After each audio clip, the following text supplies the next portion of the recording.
எல்லாருக்கும் வணக்கம்.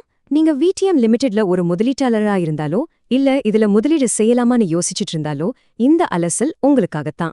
வாங்க, அடுத்த சில நிமிஷத்துல இந்த கம்பெனியோட முழு படத்தையும் நாம பார்க்கலாம். நாம இன்னைக்கு 5 முக்கியமான விஷயங்கள பத்தி பார்க்க போறோம். முதல்ல, விடிஎம் லிமிடெட்னா என்ன, ஒரு சின்ன அறிமுகம். அப்புறம் எண்கள் என்ன சொல்லுது, அதாவது கம்பெனியோட செயல்பாடு எப்படி இருக்குன்னு பார்ப்போம். அதுக்கப்புறம் இதோட பங்குகள் யார் யார் கையில இருக்குன்னு பார்த்துட்டு நீங்க ஒரு பங்குதாரரா தெரிஞ்சுக்க வேண்டிய சில விஷயங்களையும், கடைசியா கம்பெனியோட எதிர்கால திட்டங்கள் என்னன்னும் பார்க்கலாம். சரி, வாங்க முதல் பகுதிக்குள்ள போலாம். அடிப்படையில விடிஎம் லிமிடெட்னா யாரு, என்ன பண்றாங்க? விடிஎம் லிமிடெட் டெக்ஸ்டைல் துறையில ஒரு பிரபலமான பேரு. இந்த டெம்பிள் பிராண்ட் லோகோவை நீங்க நிறைய இடத்துல பார்த்திருக்கலாம். இது பாம்பே ஸ்டாக் எக்ஸ்சேஞ்சில பட்டியலிடப்பட்ட ஒரு நிறுவனம். முதலீட்டாளர்களுக்கு தேவையான சில முக்கியமான தகவல்கள் இதோ. ஆனா இதுல நாம முக்கியமா கவனிக்க வேண்டிய ஒரு விஷயம் என்னன்னா, இந்த நிறுவனத்துக்கு எந்த துணை நிறுவனங்களும் கிடையாது. இதனால என்ன நன்மைன்னா, இவங்களோட பிசினஸ் அமைப்பு ரொம்ப சிம்பிளா, நேரடியா இருக்கு. இது முதலீட்டாளர்களுக்கு ஒரு நல்ல தெளிவை கொடுக்கும். அடுத்து ரொம்ப ரொம்ப முக்கியமான பகுதிக்கு வந்திருக்கும்.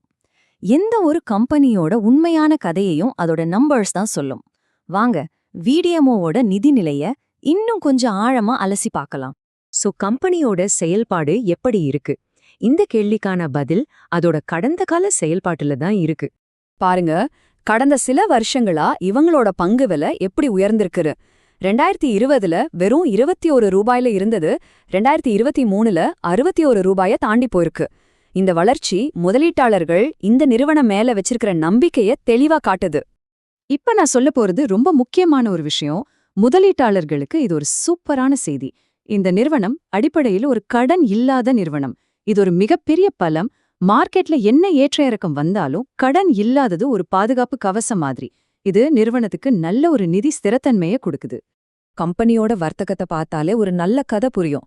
2022-23 நிதியாண்டுல இறக்குமதி வெறும் 5 கோடி ரூபாய் தான்.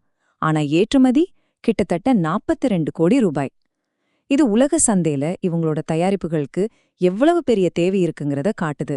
மார்ச் 2024 நிலவரப்படி 4472 முதலீட்டாளர்கள் இந்த நிறுவனத்துல நம்பிக்கை வச்சிருக்காங்க. இந்த எண்ணிக்கை தொடர்ந்து வளர்ந்துட்டே வர்றது சின்ன முதலீட்டாளர்கள் மத்தியில கூட இந்த கம்பெனி மேல ஆர்வம் அதிகமாயிட்டு வர்றதுக்கு ஒரு நல்ல அறிகுறி. ஓகே, ஒரு நிறுவனத்தோட ஸ்திரத்தன்மையை புரிஞ்சுக்க அதோட பங்குகள் யார் கையில இருக்குன்னு பாக்குறது ரொம்ப முக்கியம். வாங்க அந்த பகுதிக்கு போகலாம். இந்த சார்ட்ல பாத்தீங்கன்னா பங்குகள் யார் யார்கிட்ட இருக்குன்னு தெளிவா புரியும். இதுல நாம கவனிக்க வேண்டிய மிக முக்கியமான பாயிண்ட் என்னன்னா, நிறுவனத்தோட ப்ரொமோட்டர்ஸ், அதாவது நிறுவனர்கள் கிட்ட 75% பங்குகள் இருக்கு. இது ஒரு பெரிய பங்கு. இந்த 75% பங்குங்கிறது சும்மா ஒரு நம்பர் இல்ல. ஒரு பொது நிறுவனத்துல ப்ரொமோட்டர்ஸ் வைத்திருக்கக்கூடிய அதிகபட்ச அளவே இதுதான். கம்பெனியோட எதிர்காலத்து மேல அவங்களுக்கு எவ்வளவு பெரிய நம்பிக்கை இருக்குங்கிறத இது காட்டுது. அவங்களோட நீண்டகால அர்ப்பணிப்பையும் இது தெளிவுபடுத்துது. இன்னொரு நல்ல விஷயம் என்னன்னா, 96%க்கும் மேலான பங்குகள் டிமேட் வடிவத்துல, அதாவது டிஜிட்டல் வடிவத்துல இருக்கு. இது பங்குகளை வாங்குறது, விக்கிறது எல்லாத்தையும் ரொம்ப சுலபமா, பாதுகாப்பா, வேகமா மாத்துது. சரி, இப்போ நேரடியா பங்குதாரர்களுக்கு பயன்படக்கூடிய சில நடைமுறை தகவல்களை பார்க்கலாம் வாங்க. நீங்க ஒரு பங்குதாரரா இருந்தா உங்களுக்கு கிடைக்கிற டிவிடெண்டுக்கு எப்படி வரி பிடிக்கிறாங்கன்னு தெரிஞ்சுக்கோங்க. ஒரு வருஷத்துல உங்க மொத்த டிவிடெண்ட் 5000 ரூபாய்க்கு கீழே இருந்தா டிடிஎஸ் கிடையாது. உங்க பான் கார்டு சரியா இருந்தா 10% டிடிஎஸ், இல்லனா 20% பிடிப்பாங்க. ஐபிஎஃப் பத்தி நீங்க கண்டிப்பா தெரிஞ்சுக்கணும். இது முதலீட்டாளர் கல்வி மற்றும் பாதுகாப்பு நிதிக்கான ஒரு அமைப்பு. ஒருவேளை நீங்க தொடர்ந்து 7 வருஷமா உங்களோட டிவிடெண்டை கிளைம் பண்ணாம விட்டா அந்த பணமும் சரி, அது சம்பந்தப்பட்ட பங்குகளும் சரி இந்த அரசாங்க நிதிக்கு போயிடும். அதனால உங்க டிவிடெண்டை நேரத்துக்கு வாங்குறது ரொம்ப முக்கியம். உங்களுக்கு ஏதாவது சந்தேகம் இருந்தாலோ இல்ல கூடுதல் தகவல் வேணும்னாலோ கவலையே வேண்டாம். கம்பெனியோட வெப்சைட், முதலீட்டாளர்களுக்கான இமெயில், பதிவாளர் விவரங்கள் எல்லாமே இங்க இருக்கு. அது மட்டும் அல்லாம நிறுவனம் பசுமை முயற்சியை பின்பற்றதால எல்லா அறிக்கைகளும் உங்க இமெயிலுக்கே வந்துடும். இப்போ நீங்க பாக்குறது நிறுவனம் பங்குச்சந்தைக்கு கொடுத்த ஒரு அதிகாரப்பூர்வ அறிக்கை. இது வெறும் பேப்பர் இல்ல, இது வெளிப்படைத்தன்மைக்கான ஒரு அத்தாட்சி. எல்லா விதிமுறைகளையும் சரியா பின்பற்றுறோன்னு காட்டுறதுக்கு இது ஒரு சான்று. இது முதலீட்டாளர்களுக்கு நம்பிக்கையை கொடுக்கும்.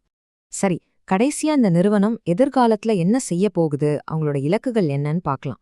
எதிர்காலத்தை பத்தி பேசும்போது நிறுவனம் சுற்றுப்புற மேல அதிக கவனம் செலுத்துறாங்க. 210 லட்சம் ரூபாய் செலவுல அவங்களோட சோலார் ஆலையோட திறனை அதிகரிக்க போறாங்க. இது சுற்றுப்புறத்துக்கு நல்லதுங்கிறத தாண்டி நிறுவனத்தோட மின்சார செலவு குறைக்கும். அப்ப லாபம் அதிகமாகும். இது ஒரு ஸ்மார்ட்டான பிசினஸ் மூவ். இந்த சோலார் திட்டம்ங்கிறது இப்போ திடீர்னு ஆரம்பிச்சதில்ல. ஏற்கனவே இந்த நிறுவனத்துக்கிட்ட காற்றாலைகளும் இருக்கு. அதோட தொடர்ச்சியா தான் இந்த சோலார் திட்டத்தையும் பார்க்கணும். இது புதுப்பிக்கத்தக்க ஆற்றல் மேல அவங்களுக்கு இருக்கிற நீண்டகால ஈடுபாட்டை தெளிவா காட்டுது. ஆஹா, நிலையான உரிமை, கடன் இல்லாத நிலை, சுற்றுச்சூழல் மேல தெளிவான கவனம். இந்த மாதிரி வலுவான அஸ்திவாரங்களோட இந்த ஸ்மால் கேப் ஜவுளி நிறுவனத்தோட எதிர்காலம் எப்படி இருக்கும்? இது நாம எல்லாரும் யோசிக்க வேண்டிய ஒரு கேள்வி. இந்த வேகமான பார்வை விடிஎம் லிமிடெட் பத்தி உங்களுக்கு ஒரு தெளிவான ஐடியாவை கொடுத்திருக்கும் நம்புறேன். இன்னும் ஆழமா தெரிஞ்சுக்க அவங்களோட வெப்சைட்டை பாருங்க. நன்றி.